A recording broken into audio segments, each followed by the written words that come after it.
This is Lewis Hart for Boxing Social in association with Empire Fight Store, Forged Irish Stout, ready to fight. Delighted to be joined with Johnny Nelson, MBE. No man that I'd rather be joined with to start off a fight week like this. Joshua Buatsi takes on Dan Azeez. We're here in Camden. It's going to kick off a massive fight week. Yourself, you're massively included in this. Buzzing for it. I'm buzzing. It's packed out in here. This is like the public week. I love that. We're in January still. I love that. What a way to kick it off. And so by the time it comes to fight now, people need to understand this is a real fight. The card itself, you got Ben Whittaker, you got Francesca Hennessy, massive fan, Caroline Dubois, you've got Jamie TKV, you've got, I don't know who I've missed out, you've got fights on there you think, I've got to see this from top to bottom. I think we're on 7 PM, Sky Sports Arena. Get involved, and even the build up to it, tomorrow we're doing a live gloves are off, the fights are going to turn up here. I just like this buzz, I like this feel. I was listening to, this morning in the gym, I was listening to your piece on TalkSport yesterday with Spencer Oliver.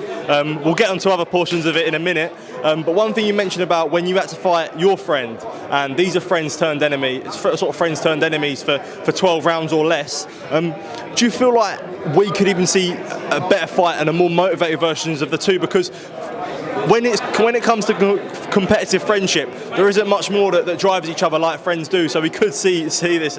I call them frenemies, and I'll tell you, Joshua Buatsi, this will be his best performance to date as a professional fighter. It'll be his best because he knows who's in front of him. He knows what he's got to do, what he can get away with, what he can't get away with. And it's the same for Dan. Dan, you've got two fighters that are not scared of getting hit, that know what's in front of them, that know what they've got to do. So when it comes to skill of both fighters, the best of both fighters has got to shine. Because each one knows if I'm not on my A game, I get turned over. Buatsi can't afford to lose to Azeez, and vice versa. This is how it is. Now you look at this fight, you look at who the pressure's on. I think the pressure on Buatsi, because that means if he loses, he's gone back. Where his career, even though it's slowed down, he slowly kept going forward. He's #1 in the world. So he cannot afford to lose. For Dan, he's done it the traditional way. British, Commonwealth, European. He's fought with his chip on his shoulder. He's not the most desirable when it comes to the promoters. He's banging on the door saying, "Come on, let me in." So he's had to fight for his position. This is why I kind of got an affinity, a liking for him, because I know where he's at. I know it's not nice being at the begging bowl all the time. I've been him. I get it. And that's why the whole fight, the whole build-up, everything to me, I love it. You mentioned it there. Is this more than now than ever for Buatsi to really prove himself? Because it's been about 11 months since he sort of crossed the river from matchroom to boxer. That comes with its critics in itself. People were probably disappointed with his last performance against Stepien. He's been inactive, which no fault of his own. You know, he's scheduled to fight Azeez in October. So is it more than ever that he has to prove himself because he has had that inactivity? Yeah, for him. So his career kind of stop, start. He's not reached the heights where he should be at this point from when he turned pro. Remember when he turned pro? We're saying this guy's like a young Evander Holyfield. Then consistency in his career kind of stopped. Things outside the ring, injuries, whatever it was. He picked up with Virgil Hunter, who I rate as a trainer, may I say. And I messaged him to say, you know what, best move. Love that move. Because that showed Virgil Hunter wants commitment from all of his fighters. And if he don't get that, he calls you out like he did with Amir Khan. So Virgil Hunter, I'm a massive fan of his. I think he's done the right moves in regards to his career. Now, he's done the business, now he's got to do the show, he's got to turn up, he's got to get the job done, he's got to say, right, I'm ready. It's my turn now. I've done the business side of it. He's a nice guy, and he's got to get it done. In regards to Dan, Dan's a nice guy too. And Dan's thinking, he's with Buddy now, and he's like thinking, I'm going to do whatever it takes. And there's also another thing, because I actually asked the same question. I was with Anthony Yard yesterday, and I asked the same question to him and Tunde. And with a fight like this, for someone like Buatsi and Azeez, when maybe more Buatsi because he is the favourite, you can't overlook someone like Azeez because of even though what could come after this, a win against Azeez, you're looking at, we know the Saudis like Dimitri Bivol, we could see Joshua Buatsi there, or a showdown with Anthony Yard. Important that Azeez can't overlook. No, Buatsi can't overlook Azeez, but it's important to know that Buatsi getting a win here, there is so much more for him. This fight is a big fight as it is, and for both fighters, there's bigger fights out there. So if you think this is hard, Yard is a fight that's gone into the backyard, gone to Sky, sat down on their sofa, eating their popcorn, turning over their TV. He's in the Sky studio saying, yo, I'm here, I won. He said it, you've heard it from the horse's mouth. So after this fight, whoever wins, that fight is very possible. Remember, you've got Smith around.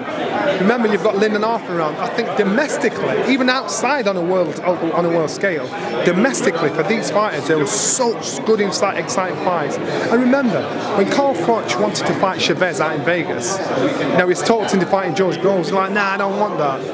80,000 people later, what a big fight, what a fight that everybody talks about. So this is show business, and the business is internally there's still so much appetite and opportunities for these fighters. It's ridiculous. Another thing I did want to talk to you about, we did see tomorrow a live gloves are off. Just out of interest, how sort of would you feel if this is different to like a press conference? Obviously they're both live, but how you sort of find it different to a press conference where the gloves are off? So in a press conference, fights can be talked over, they can run out of time, people can say one thing or do another. These fighters are now under pressure because they had their fans either side. If one man gets dissed by another, he's like, yo, you can't let that happen in front of your boys.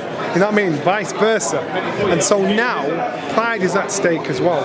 I don't want to look soft in front of my supporters over you. So if you say something to me and your boy's like, oh, they're killing you, he's got to come back with something. So you're going to see an authentic version of each fighter. Frenemies. Now, love is lost. As I said, I boxed a friend of mine. And so in my head, once the fight was on, I had to switch it off, and it can be switched off. I ended up knocking him out. He was my friend. Our families were friends.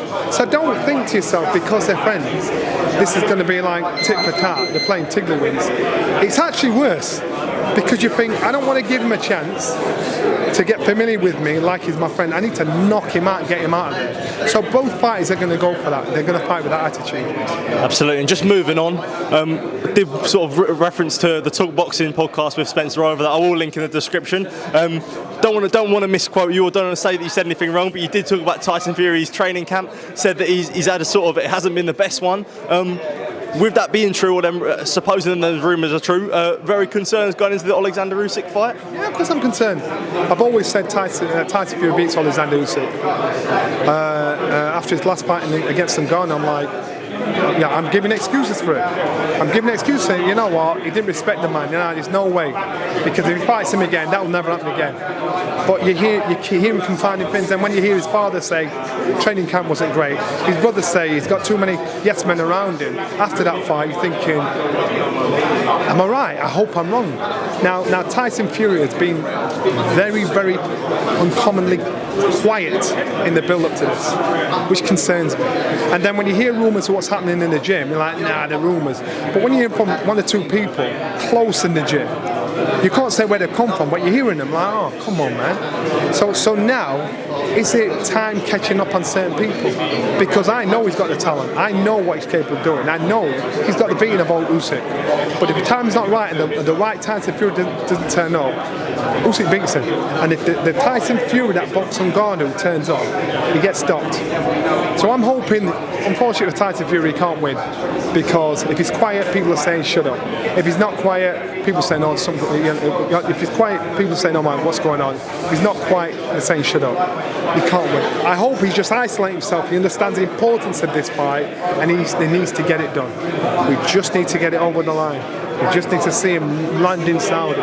We need to see him there to say, yo, this fight's on. I'm still worried about that, but I think it's a great fight. And as I said, common sense tells me the right Tyson Fury turns up, he beats Usyk. I don't care if the delivery or the information I'm saying upsets anybody in the camp. This isn't personal. This is an observation. I don't work for none of them. I'm saying how it is.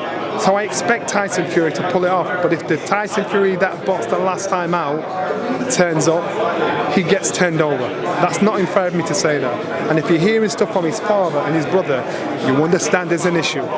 You're hearing stuff from whispers from sparring partners that are in the gym. It's just there's too much there's too much information coming. Thinking, I hope that's wrong. But it'll be exciting as long as it's on. And on that topic of, you mentioned there about the Tyson Fury performance against against Francis Ngannou, sorry. Many of the excuses that he didn't train properly or he didn't take it serious. With that, a world champion having a world champion as that excuse, is that must be a long-term concern that No, there really isn't any excuse for a world champion to going into a fight not training properly and having those excuses. As you say, there might be a long term, or his legs may be gone off. But that wasn't his excuse. He said that's what people say. Yeah, but you're hearing it from the horse's mouth. His excuse was he had a great training camp. So it doesn't matter what anybody says, they're not in training camp. It matters what his father says, because his father's in training camp. What his brother said, because his brother's in training camp. What Tyson Fury said, because he's in training camp. That's what matters. So the reality is, I'll go back to it, he boxers, if he said he had his best training camp, and that Tyson Fury turns up to fight Oleksandr Usyk, he gets turned over. And they know that. So I'm not speaking out of turn. You can say that because you've never done it. I know boxing life, I know boxing language, I know how it works. So when you tell him that, I'm like, yo, come on. So my concern is the rumours are rubbish. My concern, I'm hoping the rumours are rubbish. I'm hoping his dad and his brother are playing possum. I'm hoping I'm wrong. But my gut tells me I'm not. Johnny, just want to say thank you for taking time to speak to you. Really appreciate it, catch up with you. You're almost making me, I'll keep flip-flopping between Fury and Usyk, and you're contributing to that. So I'm hearing in Usyk's camp, got 5 sparring partners, big guys, and he's mullering them to the point where they've dropped him down to doing 6 rounds now, and they're thinking he's ready. To the point where they don't want him to overtrain. And sparring partners told me, come to me and said, look, I can't see this fight going any other way. He's on fire.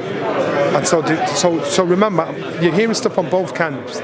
One positive, one negative. I hadn't heard anything positive like that from camp A, but I'm hearing it from camp B. So I'm telling you gossip I'm getting from both. And this is first hand, this ain't second hand information. This ain't from some reporter, this is from boxing people. So all I'm doing is I don't shoot the messenger for the message, I'm just messing it up, passing it on. Absolutely. And another thing I did just want to mention just before we go, important day, not only is Buatsi Azeez happening on Saturday, an important day, I did see the Johnny Nelson Foundation, a big important day for you on Saturday. I'm gutted, man, I'm gutted because we booked the event, it was all posted out there, and then this came about, and in a way I was like, fingers crossed it got postponed again. It's the launch of the Nelson Foundation. I'll be watching it under my table as we're talking away. This is a show that, I begged them, I said, please let me get involved in the build-up. Please, I want to be there to watch the fight. If you've got an opportunity to go there, get there. If you can't, it's on 7 o'clock, Sky Sports Arena. Watch the show from start to finish. It'll be an amazing night. Absolutely. Johnny, thank you for taking time to speak to me. Always good to catch up with you, mate. And enjoy the rest of the weekend. Have a good time on Saturday, mate. Top man, thank you.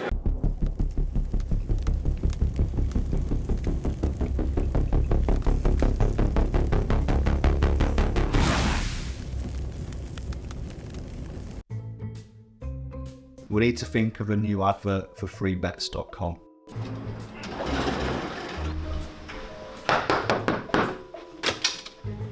Get your best betting offers from freebets.com. Yeah, that'll do. The following deals are now live.